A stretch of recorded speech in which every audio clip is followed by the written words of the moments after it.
Hey guys, I'm Daniel.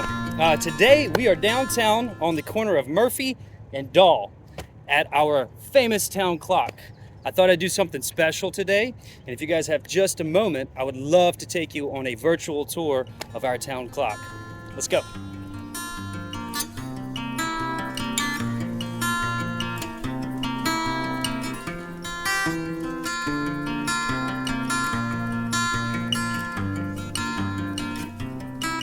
All right, guys, so after that first flight of steps, we are now in the second floor of Jim Dandy.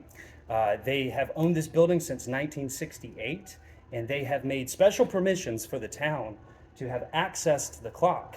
And access is granted at the top of these steps, and that dark space there is a little door, and that's where I'm gonna take you next. Come on.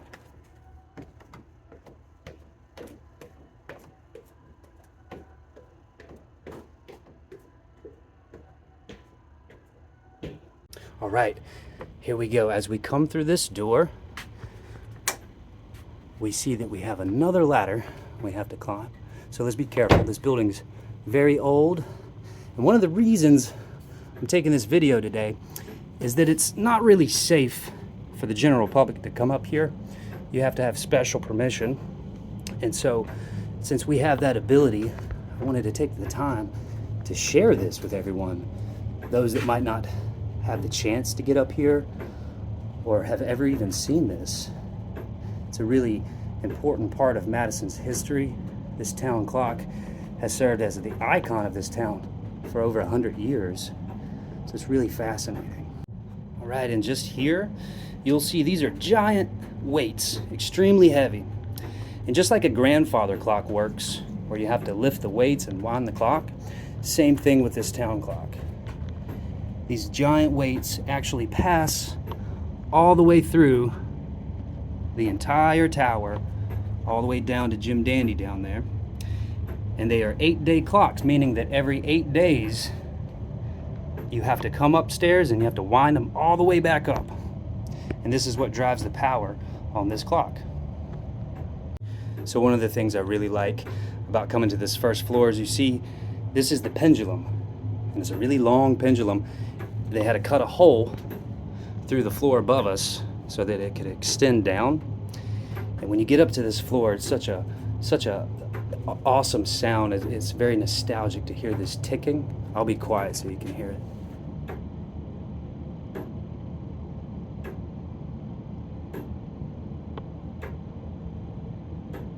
Very cool. Very cool. This thing has been ticking up here for over 100 years. And it's completely mechanical. So we're gonna go up and check out the actual clock mechanism itself. We go up yet another staircase. And once we get up here, you are now looking at the face of the town clock from the inside. So you see that it's all backwards. Looks really cool. And then just below here is the actual clock itself. And as you can see, the pendulum passing through the floor there on the level we just came from. And then here we have a drum that winds the tension to get the weight to go all the way down the shaft. And there's two weights. That's one, and that drives the actual clock hands. Then you have a second drum over here. And this one is what's responsible for making the bell chime.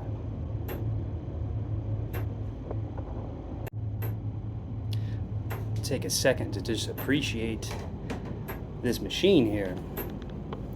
So as the story goes, the citizens of Madison actually contributed funds to raise money to buy this clock.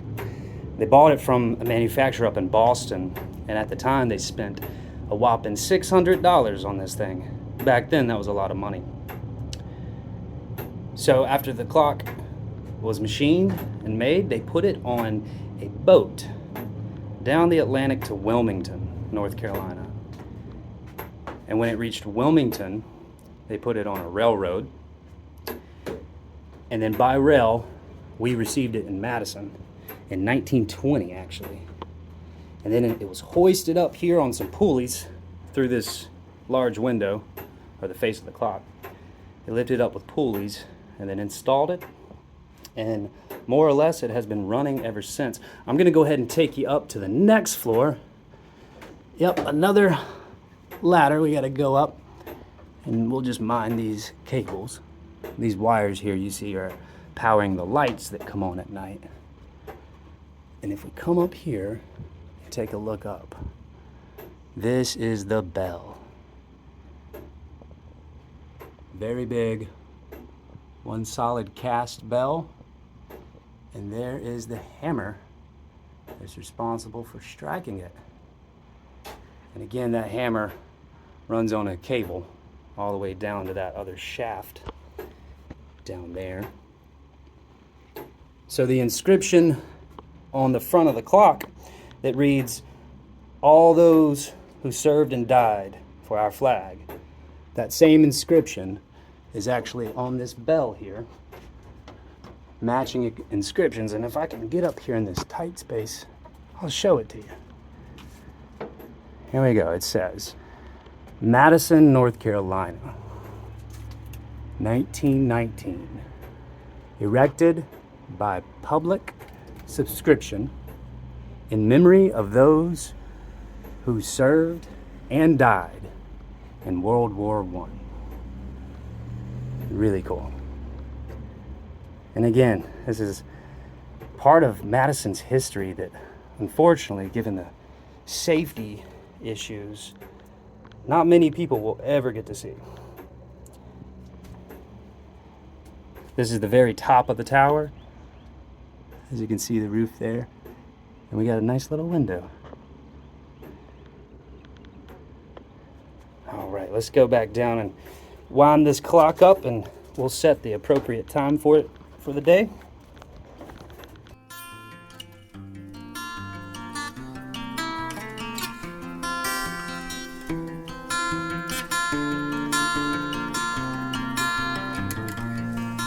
Woo!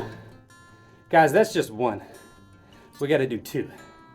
So I'm going to take a break for a second before I do that other one. I just wanted to share with you my thoughts. And, you know, every time I come up here to wind these things, it never gets easier. But the thing that kind of pushes me through it, makes it worth it, is just the sheer testament that for over 100 years, about 105 years, someone has had to come up here every week to wind these clock drums. Never missing a schedule, never missing a winding. It's really impressive. And I'm truly honored that I get to add my name to the list of people who've helped maintain and serve this clock. It's quite an honor to do so. There's a lot of effort involved, but it's definitely worth it. And just to mention, this clock, as I said, is 100% mechanical. And by that we mean there is no electric motor. So unfortunately, we can't just flip a switch and these things self-wind. While that would be convenient, this is only one of 2 self-wound, fully manual clocks in the entire state of North Carolina. Madison has one of them. Winston-Salem has the other one. There's an orological wonder that this is still self-wound and it hasn't been electrified. It's impressive. But it does take a lot of work and a lot of maintenance to keep this going. So, I think my break time's over. Let me wind this other one. Here we go.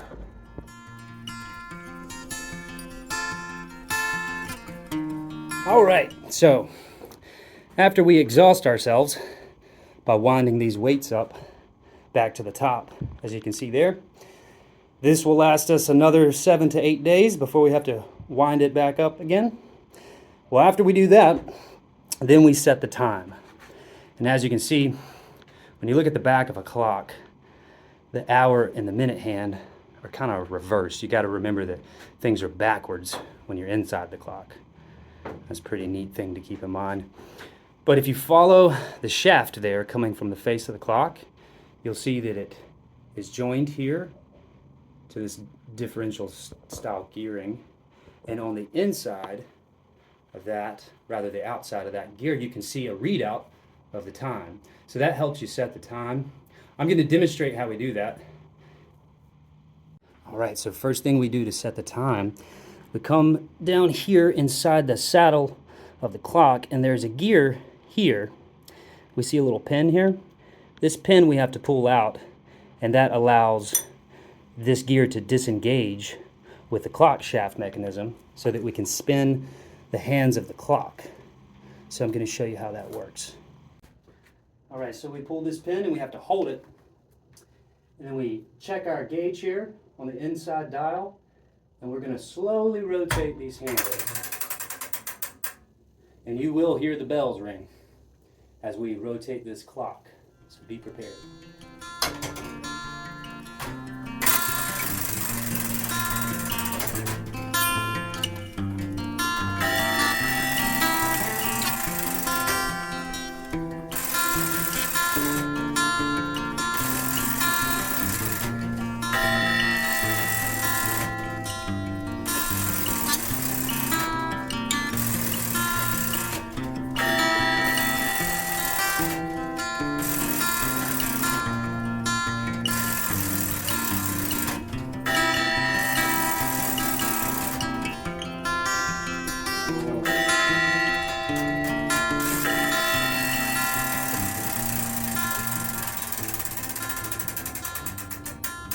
All right, and there we go.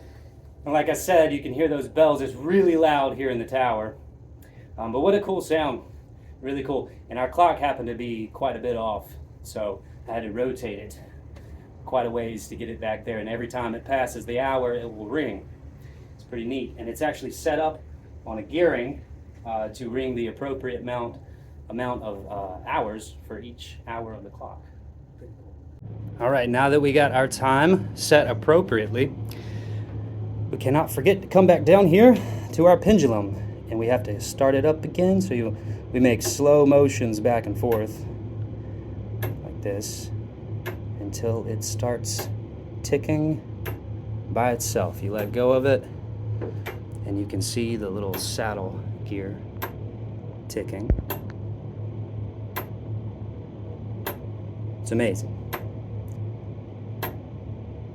And so as that gearing ticks back and forth, it slowly unwinds the tension on the drums, and it will slowly let these weights down. And it does it ever so slowly, tick by tick, just like a grandfather clock. So we're back up in the bell tower, and I wanted to share something with you guys up here. So in 1968, this hammer broke. And then a little later, a gear on the clock broke, which resulted in 30 years of silence from this clock. While the clock still kept time, no one ever heard this bell for 30 years. It wasn't until 1997 that the town got the help of a retired mechanical engineer, Mr. Bill Payne. And I had the great honor of working on this clock alongside Mr. Bill Payne, and he showed me a lot of things with the clock, taught me how to properly take care of it and to oil it and what to do and when to do it. He knew pretty much everything about it. He'd been maintaining it for several years. Well, he's the one that fixed that hammer, and he is the reason we can still hear this clock today, and that's very special. I think we owe a great deal of debt to Mr. Bill Payne, and we appreciate all your efforts in this town clock and keeping it running for us all. So as I'd mentioned, Mr. Bill Payne taught me how to properly take care of this clock, and after doing a bit of digging, I was able to find this reprint of the original manufacturer's directions for taking care of this clock. How to regulate it, oil it, how to properly maintain this masterpiece of mechanical engineering. So we found it, reprinted it, framed it, put it up here for future generations. Also, another thing we did for future generations, we started a planner. For prosperity's sake, this planner, as you can see, started in 2019. marks every bit of work on every day that was done or performed on this clock. As we were doing research, looking through old records, trying to study the history of this clock, if we were to ever come across something like this, it would have been immensely helpful in our pursuits. So, we've left this here for future generations, and what I'm going to do is add to it, or on our new planner, add to it the work that I've performed today, so we can keep that for our records for future generations. I don't know if you guys remember, but some years ago we had several holes in the face of this clock here.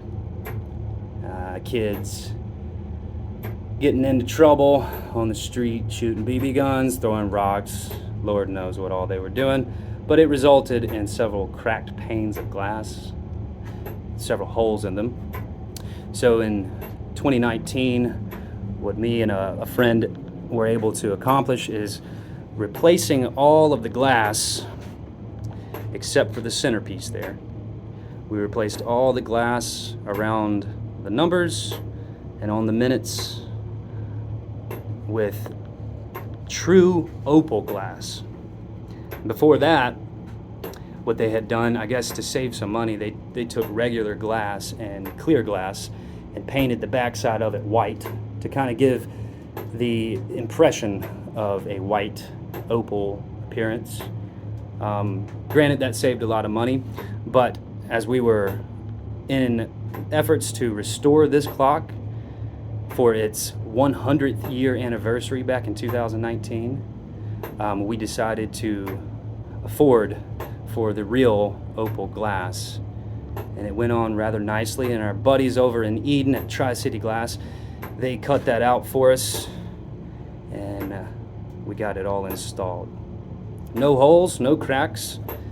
May it last another 100 years and longer. So guys, that concludes our virtual tour of Madison's iconic town clock. I hope you enjoyed it, maybe learned something, or was just sheerly impressed at what we still have cherished up here in this clock tower. You know, it's with great honor that I come up here and I get to wind this, and it only reminds me of all the generations that have lived in Madison for over 200 years. And working on this clock is one of the ways that I get to give back to this community, and I'm very privileged to do so. We'll keep coming up here and we'll keep this clock running, and the bell is chiming.